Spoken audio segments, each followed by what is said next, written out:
Hi everyone. What I decided to do is I'm going to show you step by step with one of the babies that's going to be just basic washes with materials, with modeling, texturing, and all the different things. I'm going to show you while I do it on this baby. She's already had 3 layers of red wash, yellow wash, and blue wash by Ultimate Fusion. And now I'm going to do three layers of modeling.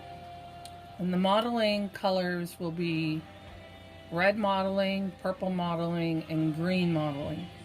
Just those 3 colors. So we're going to be working on Alma, and Alma is a custom. So I'm going to show you the whole journey with her on video.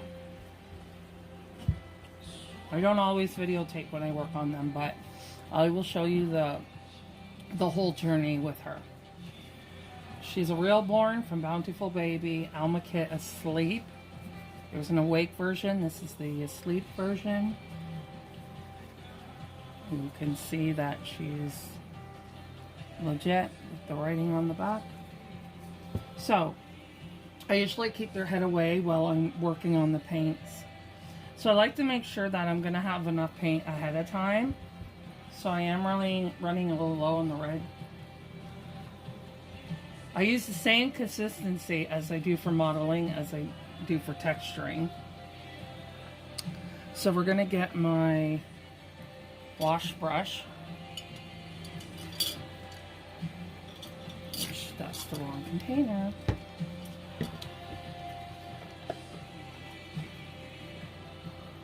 I have a bigger wash brush I use on the babies, and then I have another wash brush I use for the mixing.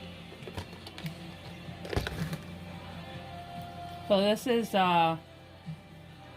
I got with the Ultimate Fusion primary set, the Sue Ellen edition, and it comes with a kabuki brush as well, which is an Ultimate Fusion kabuki brush, not like a makeup. So that's the Ultimate Fusion kabuki brush that I use instead of using wedges for the washes. So I'm just going to mix this really good so I can get it all out of this container. And I'm switching all my paints to glass containers. Just find that they don't muck up as much in these around the edges and stuff, because that will float in your paint and you really don't want to deal with that. Okay, so I'm going to take my red. Now some people only work with what they need at a time, but I do more. I use more than what. And then I just store it so it's available to me.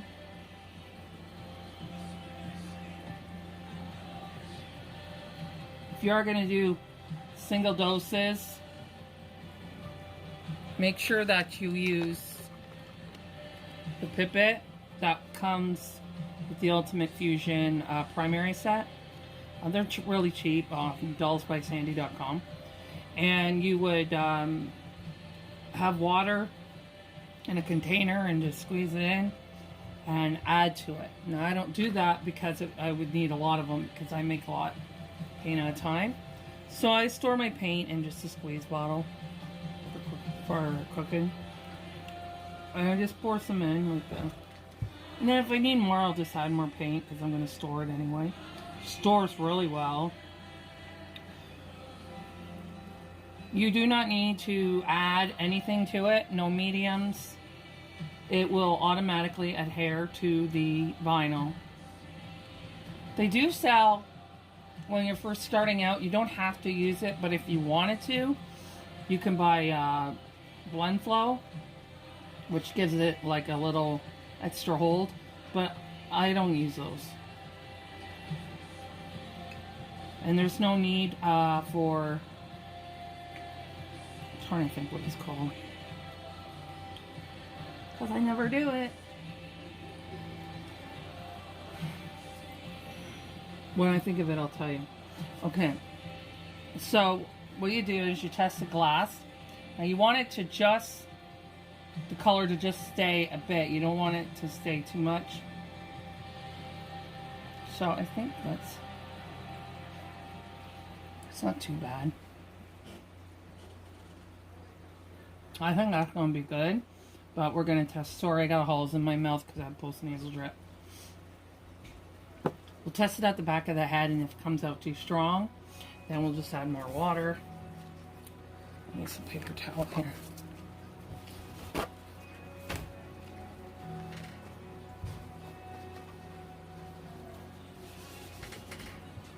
Okay, so I make my modeling sponges with the makeup sponges. That's what Sue Ellen does. You can also use these ones,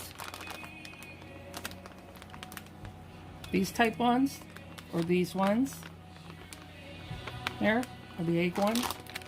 So you can use those for modeling. Want your holes to be good size. And you don't want to put too much paint in here because these expand. And if you do that, you won't get a modeling effect, because that's what happened to me. And you want to make the holes deep. See, the holes are, I don't know, it's hard to tell, but the holes are deep. And I use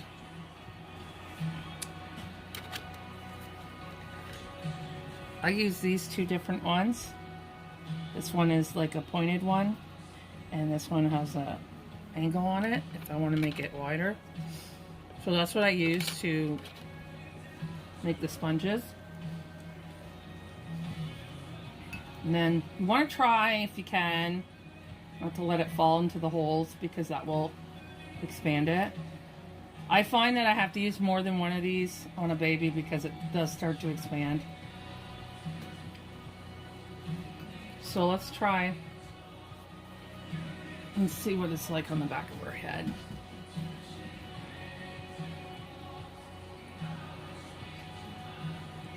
Oh, this is a nice consistency, but I don't think I put enough. I don't think I put enough on the thing because I don't see it very well. So let me put. Usually when you're first starting the sponge, I find it, you gotta put a little more on the first time, or it just soaks the paint up. Okay. Okay, that's better. I can see it.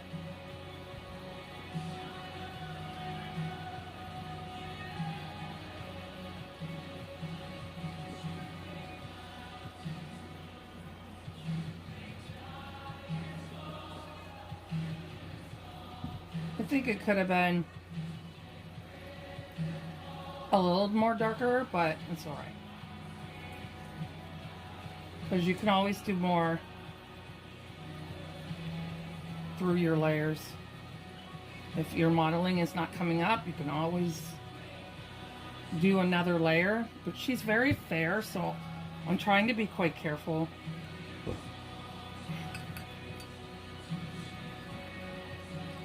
So you can already see the sponge expanding on the top, you see? So the holes get a little more narrow.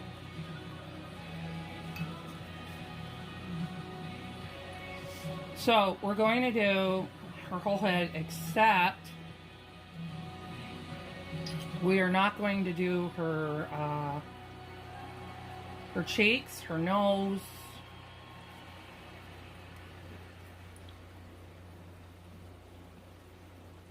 like her chin, because there's not usually modeling there. But we are going to go over that in texturing, so it will blend itself out.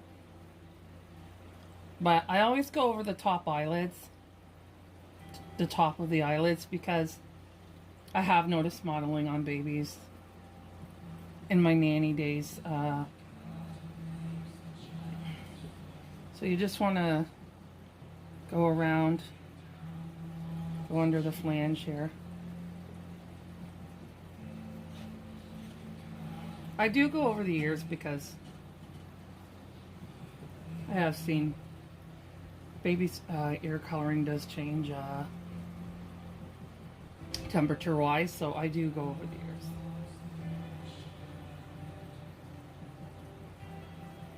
And I just go around the face here. I just don't do the cheeks.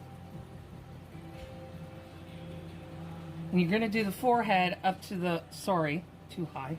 You're going to do the forehead up to the eyebrow line. I mean, up to the eyelid line. Don't go under there. And go around the nose. Like around. Don't go onto the nose. So you can go down on the eyelids here, but go around. So you're going to go like, sorry, it's hard to do this again. Like that, okay? So yeah, this looks good.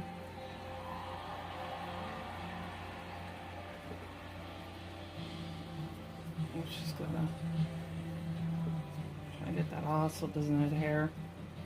And you gotta fix your mistakes before the 24-hour mark, because if you don't, I don't worry about the head too much because they're gonna have hair anyway. But if you want a bald baby, oh, there's a part here in this, I can see it. Okay. So we have it's really hard to see on camera, isn't it?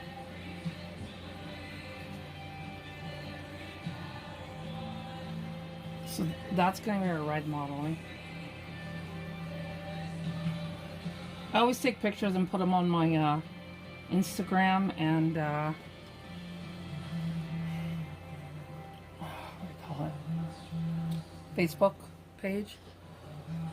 So now we're going to do her limbs. So what I usually do is I grab another sponge because I really want that. I really want that look. So grab a different sponge. I have a lot of them made.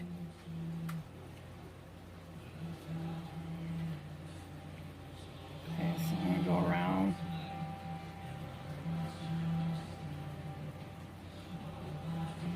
Okay, so for the limbs, you're gonna do the whole limbs, the entire limb. Okay, even the hands. Yeah, I could have done this a little deeper.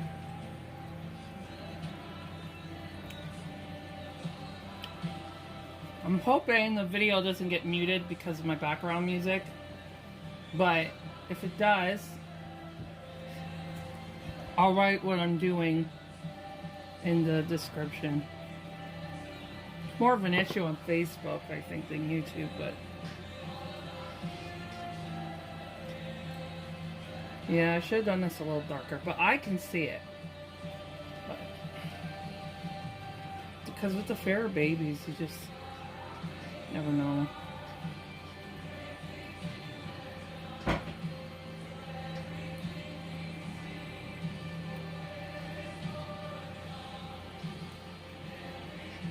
Sorry, am I not doing that on camera?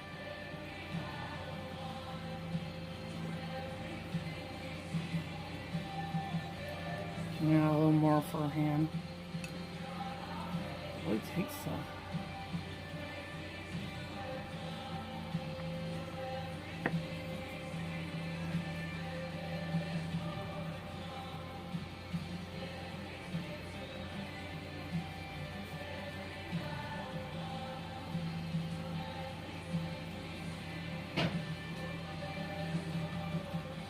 Making sure I get, I want it to be even. You can see a bit here on the arm, like the arm has changed. I don't know if it'll show well on camera, but I'll show you the difference. So this is one arm, and this is the other arm.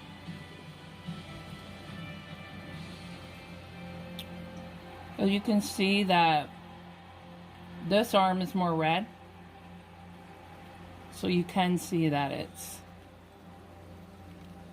you see that, how it's, they're actually more fair than it's showing on camera. So you can see that there's a difference there. We're gonna do our other arm. I use same sponge per same body part, so same sponge for both arms. For newborns, bigger baby, I use 2 different of these. Okay, so we're gonna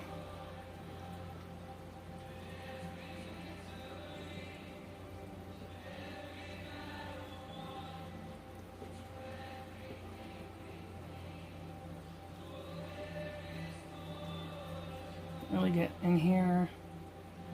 Here we go. I always go top down.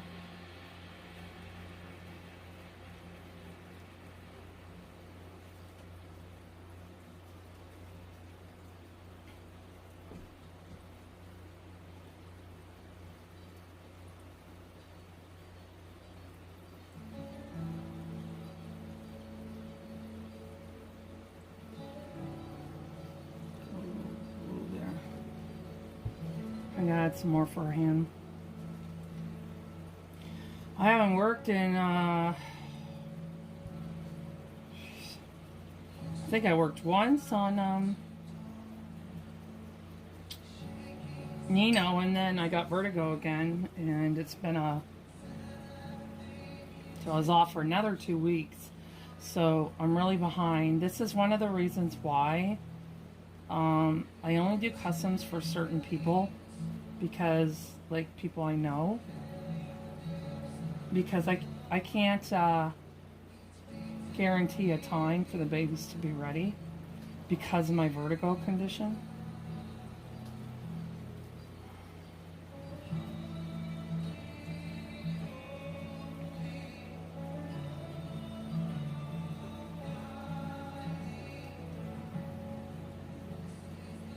And I know how hard it is to wait for babies. I went through it myself, so there we go. There's her other limb. And then I always check to make sure they look the same. So if one has more modeling, then I'll go over the one that doesn't again so they match. So here's another one I'm using for the legs. So there's going to be about 3 of these for a newborn. Imagine for the, what do you call it, Liam kit. So I am going to be starting on Liam again because I just ordered a whole stack of Ultimate Fusion bottles. I order primary colors, so the red, yellow, and blue are the main colors I use, and you can mix those to get the other colors that you would use, but you're mainly sticking with those colors. And I also add brown and white. I ordered those as well. You don't use those very often, but it's good to have them in case you're going to need them. Because you would use brown to darken a color that you want to make, and you would use white to lighten it. You also mix white and yellow for the finger nail tip, because you don't want it pure white, because that wouldn't look natural, right? Look like the baby had acrylics done. So you add a bit of a yellow to it, and it gives it like that tint of your nail color. So that's another reason what I use it for.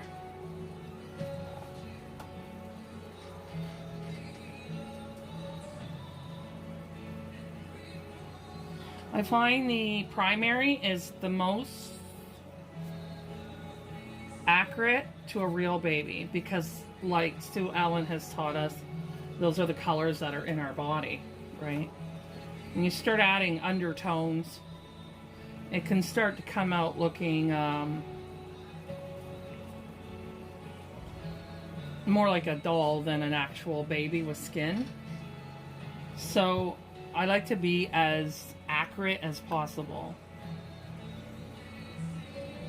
And I think considering the cheaper paints that I've done pretty well with that. So I'm really eager to see how my first completed Ultimate Fusion baby is going to look. And I'm actually quite excited with Nino because he looks really good. And he's not even done yet.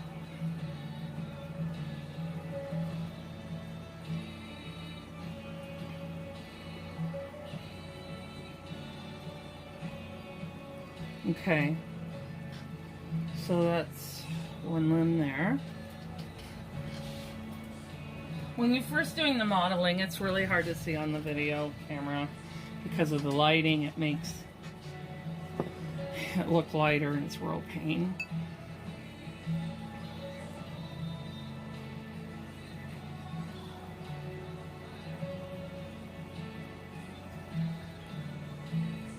Some pain on here.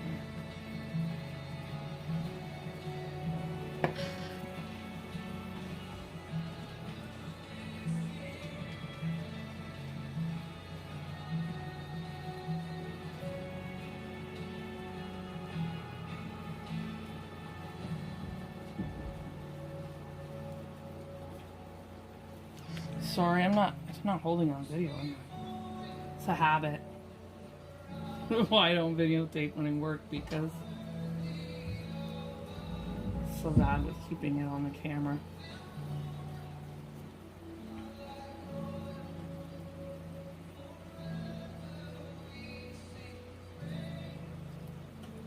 There's some more in here.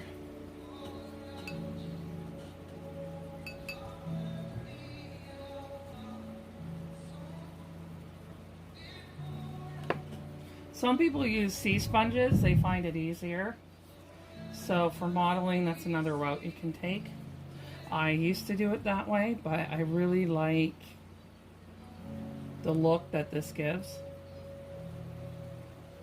It's just a bit of a pain because the sponges expand, but it does give a really nice modeling look.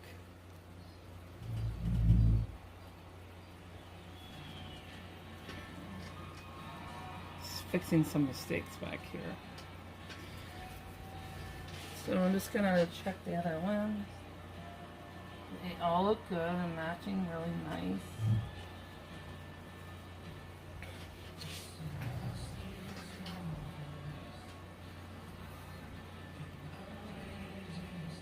Okay, so I'm going to do that again with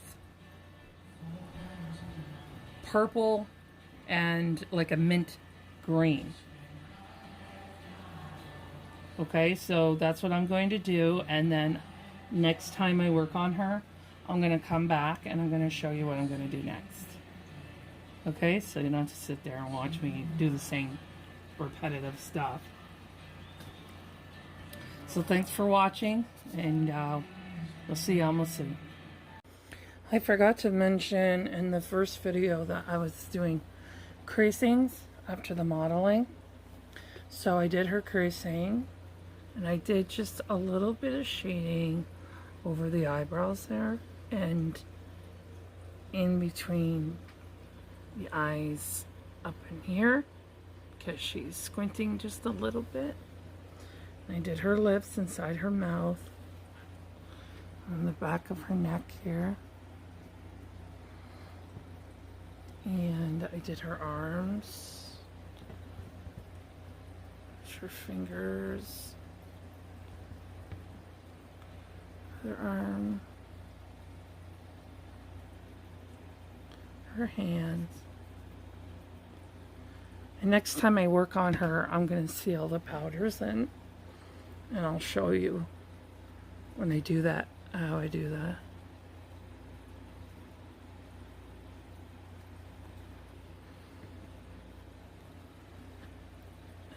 That's her last leg.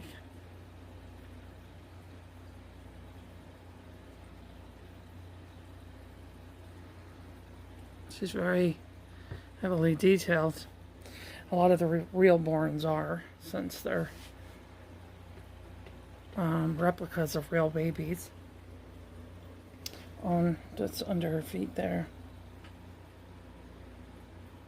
There's eating in there. And this is her first creasing. She'll have mark creasing. So she is at 7 layers now. And I'll show you again when the next steps that I'm going to do on her when I work on her again. I'm working on several babies, so we'll be back.